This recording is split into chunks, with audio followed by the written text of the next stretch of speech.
네, 오늘 주신 하나님 말씀 룻기 2장 14절부터 23절까지 말씀입니다. 보리 이삭을 주우러 나간 룻이 우연히 보아스의 밭으로 가게 되었고요. 보아스는 마침 그 밭으로 순찰을 나왔었습니다. 드디어 룻과 보아스의 첫 번째 만남이 이루어진 것이죠. 보아스가 가장 먼저 한 일은 룻을 보호하는 일이었습니다. 왜냐하면 당시의 시대 상황과 룻의 처지를 누구보다 잘 알고 있었기 때문입니다. 이제 오늘 룻기 2장 14절에서 23절은 보아스의 은혜가 단순한 친절을 넘어 풍성한 공급과 언약적 책임으로 심화되는 과정을 보여줍니다. 먼저 14절부터 16절은 보아스가 어떻게 룻을 도왔는지를 알려주는데요. 우리 14절부터 16절까지 같이 한번 읽겠습니다. 시작. 식사할 때에 보아스가 룻에게 이르되 이리로 와서 떡을 먹으며 내 떡 조각을 초에 찍으라 하므로 룻이 곡식 베는 자 곁에 앉으니 그가 볶은 곡식을 주매 룻이 배불리 먹고 남았더라. 룻이 이삭을 주우러 일어날 때에 보아스가 자기 소년들에게 명령하여 이르되 그에게 곡식단 사이에서 줍게 하고 책망하지 말며 또 그를 위하여 곡식 다발에서 조금씩 뽑아버려서 그에게 줍게 하고 꾸짖지 말라 하니라. 아멘. 먼저 보아스는 룻을 자신의 식탁으로 초대합니다. 이것은 당시 신분사회에서 파격적인 환대입니다.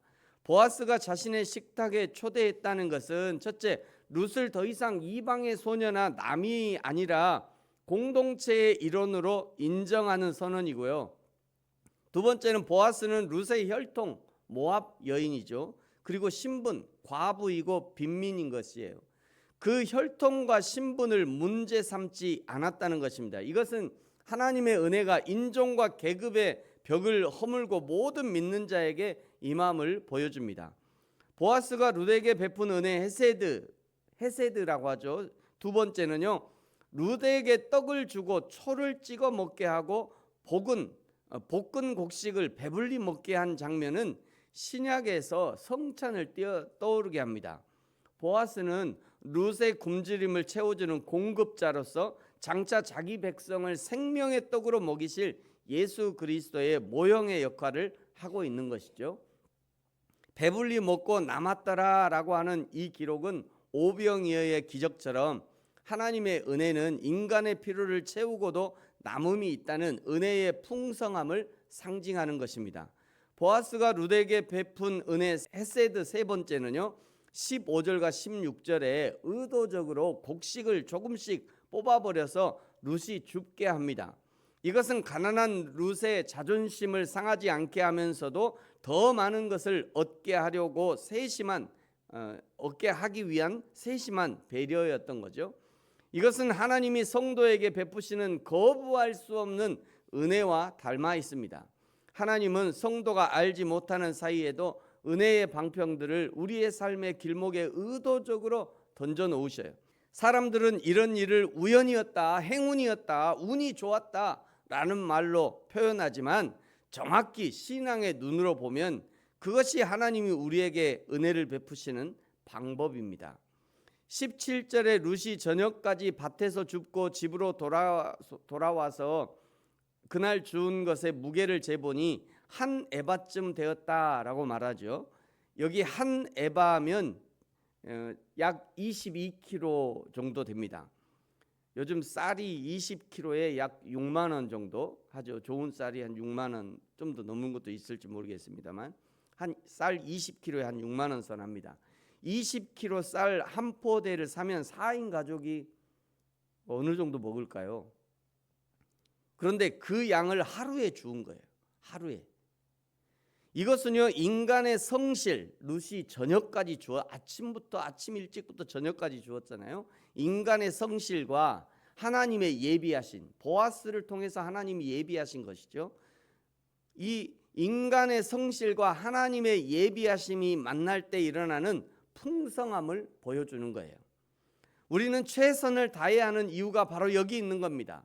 우리는 최선을 다하고 결과는 하나님의 풍성한 손길에 맡겨야 하는 거죠.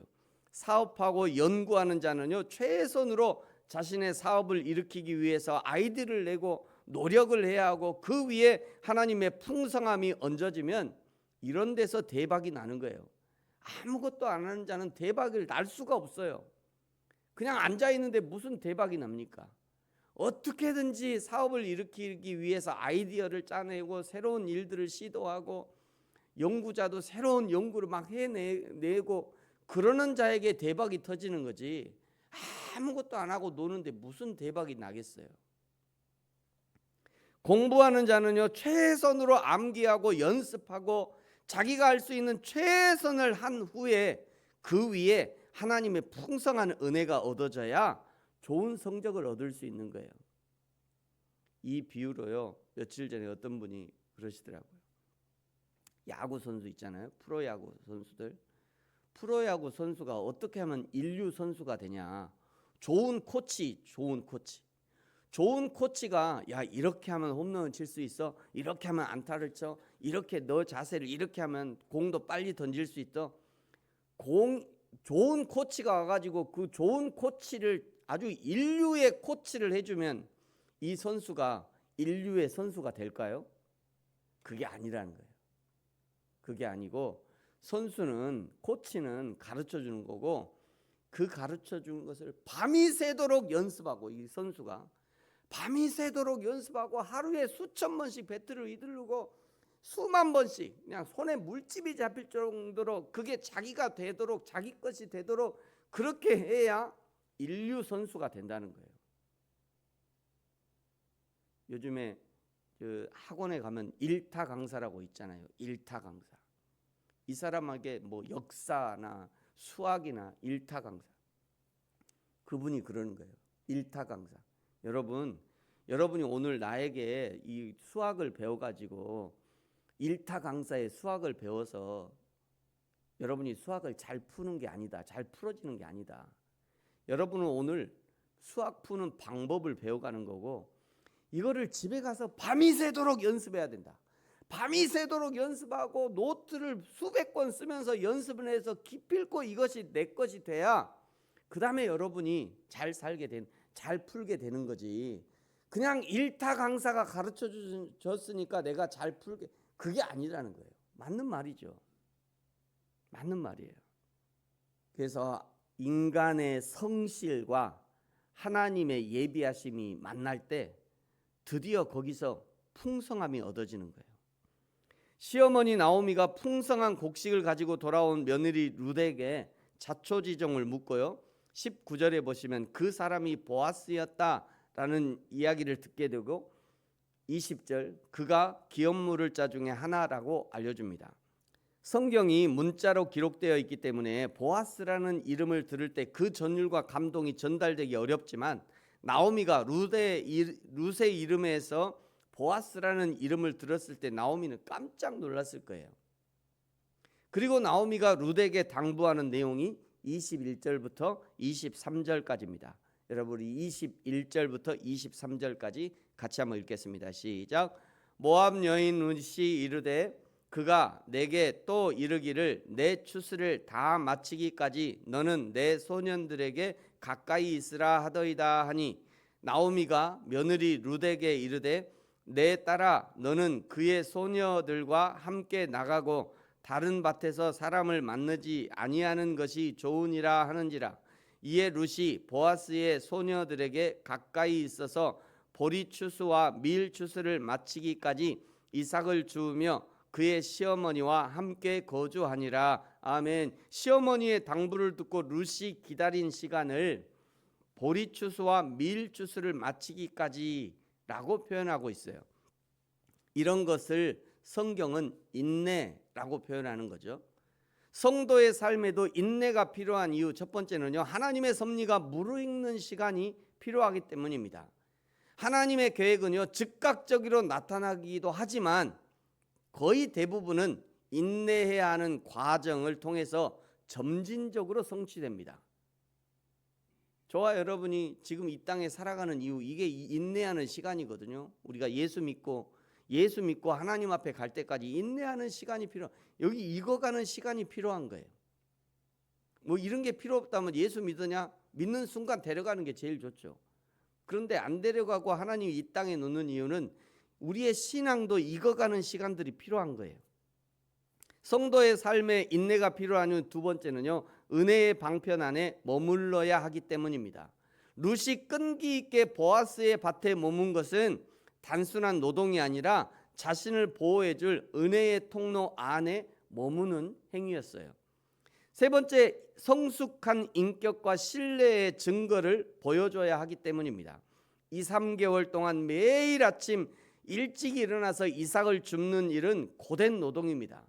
룻의 끈기는 그녀가 현숙한 여인임을 입증하는 가장 강력한 증거가 되는 것이에요. 여러분이 비가 오나 눈이 오나 예배의 자리를 지키는 것은 하나님 앞에 우리의 인내를 보여주는 것이라 생각됩니다. 우리의 신앙이 하나님이 인정하시는 신앙의 수준까지 도달할 수 있도록 그날까지 인내함으로 성실함으로 우리에게 주신 예배자의 사명을 감당하는 저와 여러분이 되어지기를 예수님의 이름으로 축복합니다. 기도하겠습니다. 하나님 아버지 감사합니다. 우리에게 인내하는 믿음을 주옵소서. 하나님의 교회를 섬기고 하나님이 주신 인생의 사명을 감당하는 것이 결코 쉬운 일이 아니지만 그러나 여호와 하나님이 허락하셨으니 여호와 하나님이 그 결과를 책임지실 것이라는 믿음으로 우리도 최선을 다해 인생의 사명을 감당케 하여 주옵소서. 보아스가 룻에게 베푼 헤세드의 은혜, 자비의 은혜를 우리도 나의 이웃들에게 베풀 수 있는 넉넉한 물질적인 은혜, 마음의 은혜도 허락하여 주옵소서. 감사합니다. 예수님의 이름으로 기도합니다. 아멘. 하늘에 계신 우리 아버지, 아버지의 이름을 거룩하게 하시며 아버지의 나라가 오게 하시며 아버지의 뜻이 하늘에서와 같이 땅에서도 이루어지게 하소서. 오늘 우리에게 일용할 양식을 주시고 우리가 우리에게 잘못한 사람을 용서하여 준 것 같이 우리 죄를 용서하여 주시고 우리를 시험에 빠지지 않게 하시고 악에서 구하소서. 나라와 권능과 영광이 영원히 아버지의 것입니다. 아멘.